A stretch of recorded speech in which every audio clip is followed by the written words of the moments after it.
Each year, thieves steal the identities of an estimated 9 million Americans.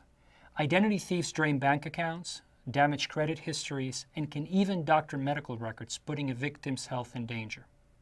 Identity thieves inflict harm on businesses too, leaving behind bills they have no intention of paying. I'm Pablo Zilberglade, an attorney at the Federal Trade Commission. The FTC is the nation's consumer protection agency and believes that preventing identity theft requires a holistic approach. Even when businesses protect the personal information they have on file, thieves can find ways to steal it and use it to open or access accounts. And that's why I want to tell you about a new law, the Red Flags Rule. The Red Flags Rule was put in place to help you detect fraud that might be committed on your business. Identifying the red flags of identity theft, the signs that a crook is using someone else's information, is important to your daily operations and your business's reputation. Identifying those signs will help you spot suspicious patterns if they arise and help you stop a red flag from turning into a costly episode of identity theft. This video has practical advice on how to determine whether the red flag rule applies to your business, and if it does, how you can develop a written identity theft prevention program that's appropriate to your risk. The rule applies to financial institutions and creditors. In this case, that includes many businesses, organizations, nonprofit groups, and government agencies that may not typically think of themselves that way. Say, for example, your business offers accounts that allow people to make payments or transfers to third parties using a debit card, a check, or maybe a wire transfer. Your business would be considered a financial institution under the Red Flags Rule. Or maybe you sell goods or services and bill people later. Perhaps you offer your own credit card or arrange credit for your customers by collecting credit applications. Your business would be a creditor under the rule. But you'll be happy to know that just accepting credit cards as a form of payment doesn't make you a creditor. If your business's activities don't meet these definitions, you are not covered by the Red Flags Rule. But if you are a financial institution or a creditor, your next step is to look at your accounts to figure out if they're covered. In general, two kinds of accounts are covered. One is a consumer account that allows multiple payments or transactions. These might be credit card accounts, checking and savings accounts, mortgage or car loans, accounts related to cell phones, utilities, or medical treatment, or even student accounts with the university. This type of account is always covered. The other type of account that's covered is one that presents a reasonably foreseeable risk from identity theft. You'll need to consider accounts between businesses as well as single transaction consumer accounts, say a car dealer who helps someone finance a car. Analyze the risk. Consider how the account is opened and accessed, and whether there have been any incidents of identity theft involving an account like this.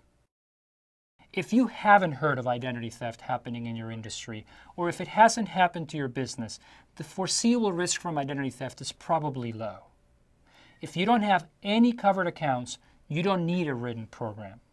Just check periodically to see if you've acquired any accounts that meet the definition. That would change your responsibility under the rule. But if you do have covered accounts, the next step is to design your program. The Red Flags Rule is about fraud detection. But one incident of identity theft does not mean you've violated the law. The point is to have reasonable processes in place to detect fraud. What if you have accounts that are covered by the rule, but your business is at a low risk for identity theft? You'll need a written program, and that's simple and straightforward to do. In fact, the FTC has a template that businesses and organizations at low risk for identity theft can use to create their program at ftc.gov/redflagsrule.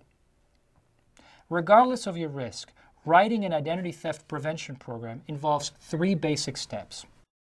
First, identifying red flags that you might run across in your business. Second, developing a process for detecting them.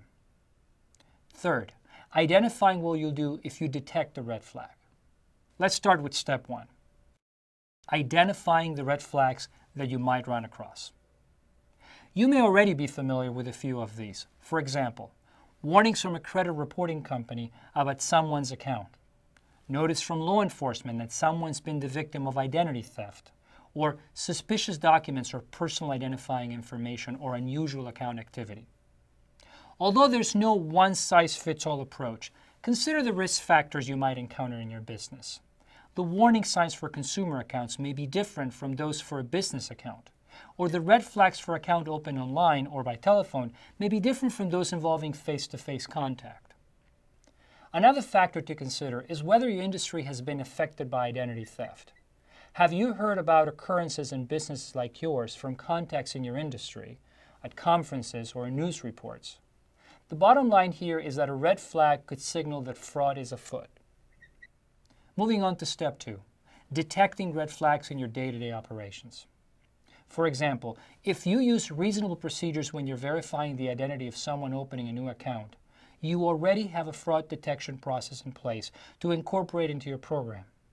Maybe it's getting a name, address, or some kind of identification number you use to check against information from other sources. If you're verifying someone's identity in person, you might check a current government-issued identification, like a driver's license. You may want to ask additional questions to verify someone's identity if you have reason to be suspicious. The rule is flexible. Your approach to detecting red flags should be based on what makes the most sense for your business. Step 3, responding to a red flag. What are you going to do about it, and how do you want your staff to handle it? You may want to monitor an account for evidence of identity theft, or you may decide to contact the customer, close their account, or recommend a change of passwords and security codes. If an account holder tells you he's a victim of identity theft, consider asking for a police report to confirm the crime before you spend time and money trying to collect on the account. Notifying law enforcement also is an option. So what's next for your program? Keeping it up to date. Identity thieves are resourceful and use new twists in their tactics all the time. The red flags rule recognizes this and requires businesses to update their plans. Your program has to be approved by your board of directors. If you don't have a board, approval is a job for your senior managers. Your program has to be run by a senior level employee as well.